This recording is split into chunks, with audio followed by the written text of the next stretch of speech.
Hi everyone, what's up? This is Eddie here. Welcome back to my YouTube channel, guys.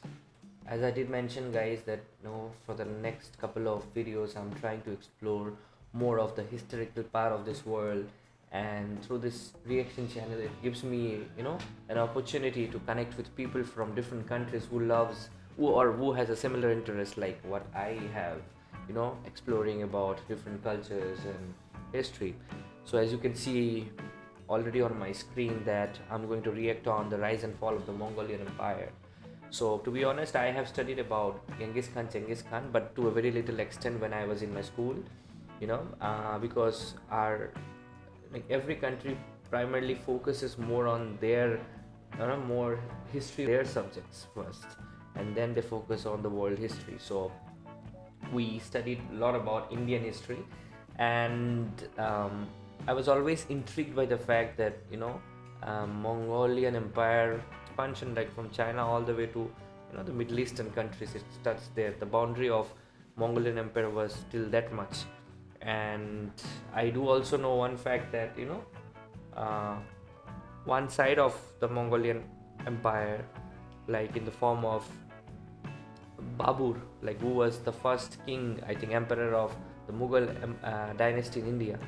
So he has a blood relation. He is somewhat related to Mongolian dynasty, and that's the only thing probably I know so far about the Mongol Empire. To be honest, I have no idea. So that's why I'm here today to react on it, and I would love all of you to watch this reaction video and let me know what you feel about the empire, and if you have any stories to share about it. It's always it's a good thing. We all can learn from each other. So for me also, it's the first time, and I'm looking forward to watch this amazing video.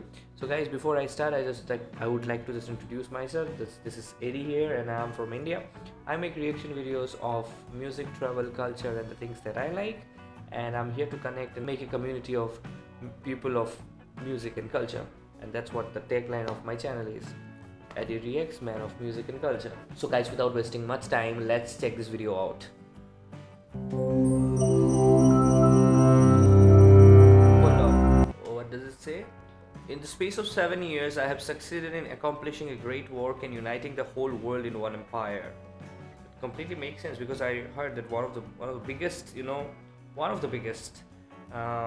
empires which existed in the world, in the history of this world, is like the Mongol Empire. Oh, nice.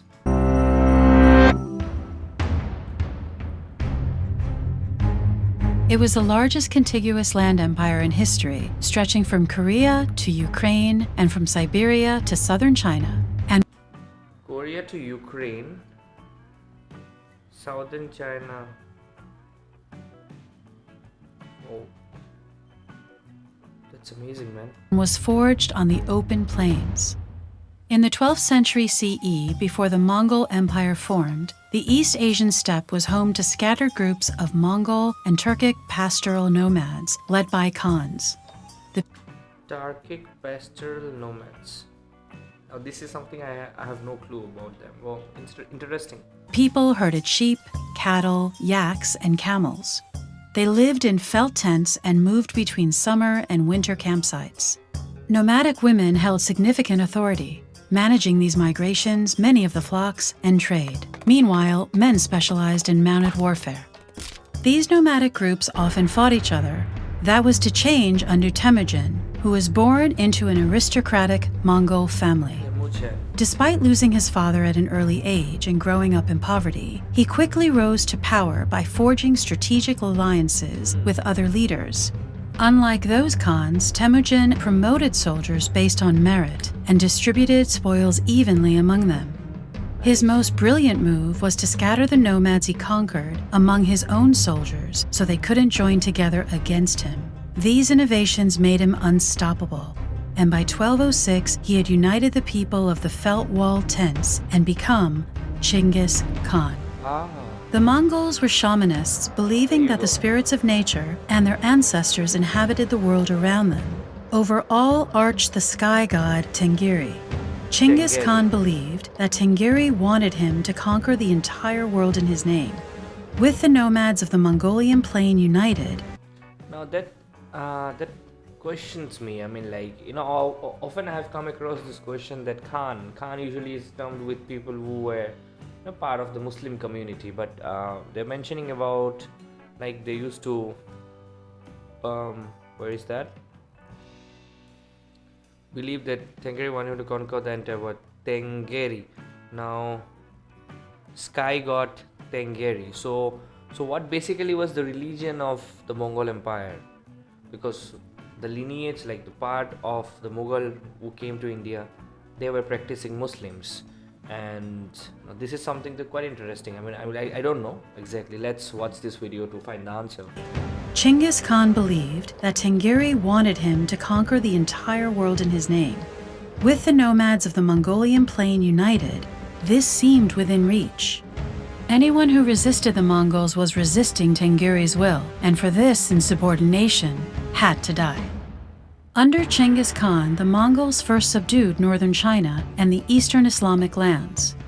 After his death in 1227, the divine mandate passed to his He died in the year 1227. Whoa, man. family, or the Golden Lineage. In the 1230s, Genghis Khan's sons and daughters conquered the Turks of Central Asia and the Russian princes, then destroyed 2 European armies in 1241. In the 1250s, the Mongols seized Islamic territory as far as Baghdad, while in the east, their grasp reached southern China by 1279. Life within the Mongol Empire wasn't just war, pillage, and destruction. Once the Mongols conquered a territory, they left its internal politics alone and used local administrators to govern for them. The Mongols let all religions flourish, as long as the leaders prayed for them. Nice. Although they routinely captured artisans, scholars, and engineers, they appreciated what those specialists could do and forcibly settled them across Asia to continue their work. The most valuable produce in the empire was gold brocade, which took silk from China, gold from Tibet, and weavers from Baghdad. Gold brocade clothed the Mongol rulers, covered their horses, and lined their tents. The Mongols particularly prized gunpowder technicians from China. With much of Eurasia politically unified, trade flourished along the Silk Road, helped by an extensive system of horse messengers and relay posts. Robust trade continued at sea, especially in blue and white porcelain, which combined white pottery from Mongol China with blue dye from Mongol Iran. But this was not to last. Succession to the Great Khan didn't automatically go to the eldest son, but rather allowed brothers, uncles, and cousins to vie for leadership, with senior widows acting as regents for their sons. By the 1260s, Genghis Khan's grandsons were in a full-blown civil war over inheritance. 1227 he passed away, and 1260s they had a full-time civil war over inheritance. Okay, because it's a huge kingdom, so you will need someone strong enough to take care of it, or else it's gonna split. That's what I was wondering. Okay. And fragmented the realm into 4 separate empires.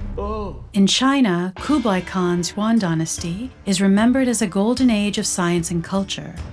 In Iran, the Ilkhanate inaugurated the development of new monumental architecture and Persian miniature painting.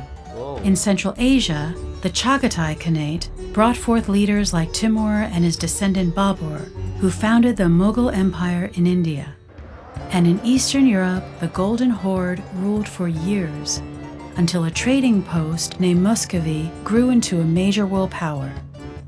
Even though the empire lasted only a short while, the Mongols left a legacy of world domination that remains unmatched today. This is like, man, this is really great, guys. I mean,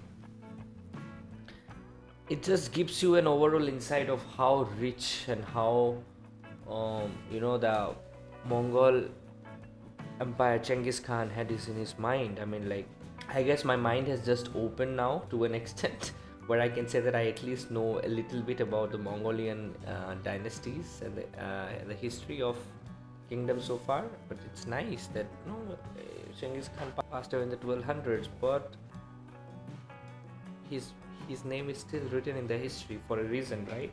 I would like to know a little bit more. Maybe if I find some documentaries online where I can study more about the Mongolian culture and tribe, I'll look forward to that. And guys, if you're watching my videos, do let me know in the comment section what you think about this video on the history of the rise and fall of the Mongol Empire. I would really love to know if someone actually knows more about this and can, explain me in the comment section. It's always an amazing feeling to connect like this who loves history, because my love for history is insane, and I always love to explore new places and new things and know their history. That's what I have been doing for almost all my life. So guys, I'll be back again with another video. Until then guys, take care, stay safe, namaste, and don't forget to like, share and subscribe if you feel like. Thank you.